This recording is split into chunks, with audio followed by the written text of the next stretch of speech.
Le verdict est tombé en France ce vendredi 14 avril.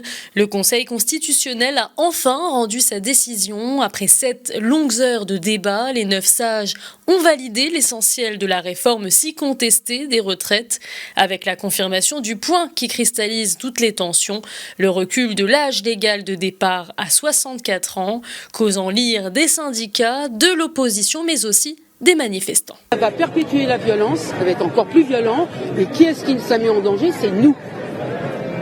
À la suite de cette décision, la réaction de la rue ne s'est pas fait attendre. Plusieurs cortèges se sont rapidement organisés dans la capitale, notamment sur le parvis de l'Hôtel de Ville, où près de 3000 personnes se sont réunies aux alentours de 18h. Les manifestants demandent à être écoutés par l'exécutif. D'ailleurs, nombreux ont répondu présents à l'appel des syndicats, comme la CGT ou encore Force ouvrière. C'est très bien qu'ils allaient pas casser la loi.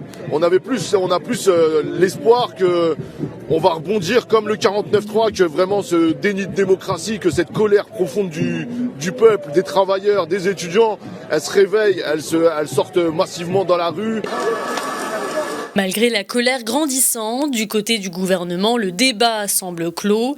La première ministre française Elisabeth Borne a d'ailleurs précisé sur Twitter qu'il n'y avait ni vainqueur ni vaincu et que le texte était finalement arrivé à la fin de son processus démocratique.